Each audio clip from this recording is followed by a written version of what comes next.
नमस्कार दोस्तों, स्वागत है आपका एक बार फिर आज की मेरी इस वीडियो में। देखो दोस्तों, पहले अदानी ग्रुप यानी कि हमारे देश की कंपनियों पर कितना निशाना साधा जा रहा है साहब।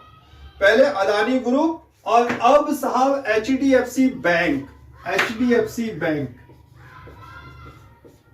आप जानते हैं, ये एचडीएफसी बैंक साहब 1700 रुपए से 1725 के आसपास से गिरकर एक लो बनाता है 1425 का।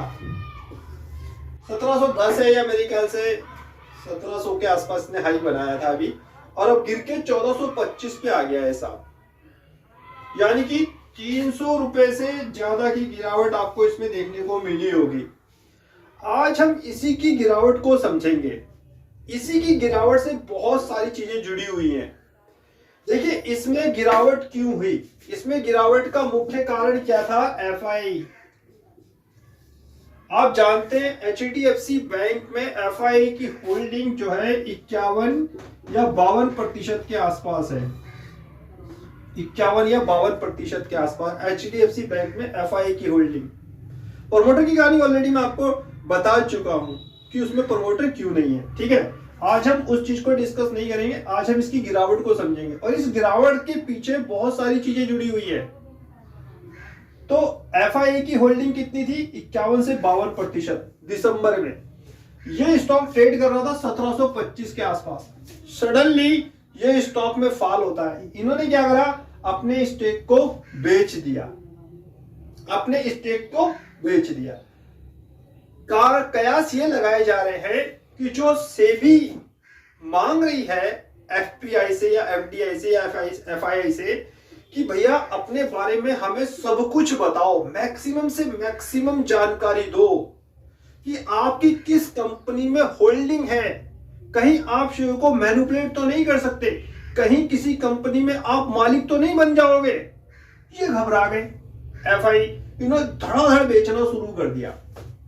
फिर बाद में एचडीएफसी बैंक का स्टेटमेंट भी आया, जो मैंने व्हाट्सएप और टेलीग्राम पे आप लोगों के लिए लगाया है, कि एचडीएफसी बैंक का कहना है कि सेबी का जो नियम आ रहा है, और सेबी का जो नियम है ना उसको भी पढ़ो, मेरे व्हाट्सएप और टेलीग्राम पे लगा हुआ है। उससे डरने की जरूरत नहीं है। सेबी सिर्फ ये मांग रहा है, विदेशी जो संस्थागत निवेशक हैं वो कह रहा है कि अपने बारे में मैक्सिमम टू मैक्सिमम जानकारी दीजिए। कहां पर 50% से ज्यादा की होल्डिंग है, कहां पर 25,000 करोड़ से ज्यादा का इन्वेस्टमेंट है, ताकि आप शेयर को मैनिपुलेट ना कर सके, ताकि हमारे जो डीआईएस हैं यार, हमारे जो निवेशक हैं यहाँ इंडिया के, उनको नुकसान ना हो। इन्होंने क्या करा? 51-52% की होल्डिंग थी एचडीएफसी बैंक में। 1725 का एक हाई बनवाने के बाद सीधा गिरा दिया। सीधा गिरा दिया। सब पूरी जो इस समय इकोनॉमिक कॉरिडोर है ना, वहां पर इस बात की चर्चा हो रही है कि एफआई ने साहब सेबी के जो नियम है उसके कारण एचडीएफसी बैंक को गिराया है। इनकी अच्छी खासी होल्डिंग थी, आप देखिएगा शेयर होल्डिंग पैटर्न। तो मेरा कहने का मतलब ये है कि हमारी कंपनियों को साफ निशाना बनाया जाता है। पहले अदानी ग्रुप, अब एचडीएफसी बैंक। एचडीएफसी बैंक, पहले अदानी ग्रुप। अदानी ग्रुप साहब यहां से काम नहीं चला तो हिडनबर्ग की रिपोर्ट लाए। हिडनबर्ग की रिपोर्ट। इनको माल नहीं मिल रहा है साहब, एफआई को माल ही नहीं मिल रहा है। पहले इन्होंने बहुत मौज करी है हमारे बाजारों में, बहुत मौज, लेकिन अब इनको माल ही नहीं मिल रहा है। बताओ डीआईएस कितना माल लेके बैठे हुए, रोज आप लोगों के लिए डाटा लगा रहा हूं। ये कोशिश तो बहुत करते हैं बाजार को गिराने की, पूरी कर रहे हैं, इंडेक्स को गिरा भी रहे हैं, फ्यूचर को शॉर्ट कर देंगे, कैश में जितना माल होगा बेच देंगे, लेकिन इनको माल नहीं मिलेगा क्योंकि माल किसके पास है? डीआईएस के पास। कोशिश बहुत करी एचडीएफसी बैंक को गिराने की, और गिराया भी 300 रुपए। इन्होंने कहा सेबी रूल्स लगा लिए, देखो हम क्या कर सकते हैं। एचडीएफसी बैंक में है इतना बड़ा दिग्गज बैंक जिसपे आरबीआई का भरोसा, पूरे देश का भरोसा, पैसा सबसे ज्यादा सुरक्षित, उसमें ये हाल 300 से ज्यादा पॉइंट गया। आपको सर महंगा था, आरएसआई ये थी वो थी, अरे कुछ नहीं साहब, सब इनका करा धरा है एफआई का। 51 से 52% की होल्डिंग थी, पंप करा और नीचे मारा। सब जाया था आपको क्लास में। फिर भी क्या हुआ? सरकार ने एलआईसी को आगे कर दिया। एलआईसी को क्या करा? अभी कल आरबीआई का अप्रूवल आया है, उसमें एलआईसी HDFC बैंक में 9.99% की 10% के आसपास की हिस्सेदारी खरीदेगा। अप्रूवल मिल चुका है LIC को। पूरी चौकन है। अब अपने देश की गवर्नमेंट पूरी चौकन है, इन पे फर्क नहीं पड़ेगा, ये आएंगे जाएंगे।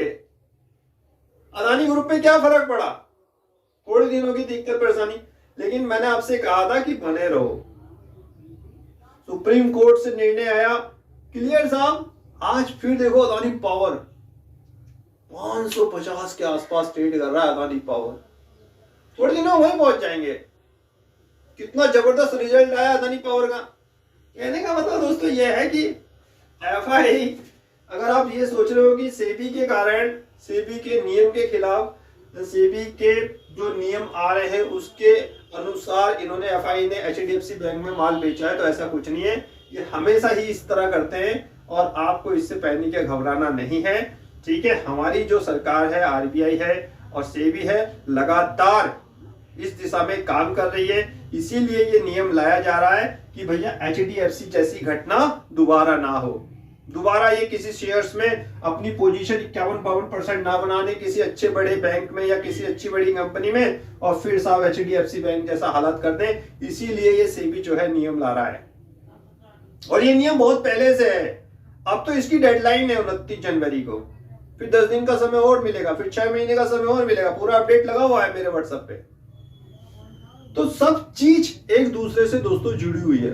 HDFC बैंक की गिरावट, FII और सेबी का नियम। वीडियो बनाने का मकसद यही था ताकि आप चीजों को समझो। HDFC बैंक का शेयर क्यों गिरा, FII की हिस्सेदारी थी, पंप एंड डंप, ऊपर ले गए नीचे मारा। ठीक है, अब सरकार को भी कुछ करना था। सरकार ने तुरंत LIC को लगा दिया काम पे, भैया खरीदो। इस बैंक को मत गिरने देना, HDFC बैंक को मत गिरने देना। चलिए ये बातें चलती रहेंगी दोस्तों। आगे किसी और वीडियो में आपको पूरी हिस्ट्री बताऊंगा कि आखिर कहानी इसमें हुई क्या थी, कैसे कैसे इन्होंने माल खरीदना शुरू करा था, कैसे कैसे इस स्टॉक को HDFC बैंक को 1400 से साहब ये लोग 1700 तक ले गए थे, और फिर 1700 से फिर 1400 ले आए। सारा खेल इन लोगों का ही होता है। लेकिन अब सेबी का नियम बहुत सी रिस्ट्रिक्ट कर देगा इन FII को। इनको बताना पड़ेगा कि हमारी किस कंपनी में या किस बैंक में कितने प्रतिशत की हिस्सेदारी है, और साहब हम लोग उसमें मालिकाना हक तो नहीं लेने जा रहे हैं। बहुत सारी चीजें, उस अपडेट को पूरा पढ़िए। सेबी के अपडेट को जब तक आप नहीं पढ़ोगे तब तक चीजें क्लियर नहीं होंगी। नमस्कार।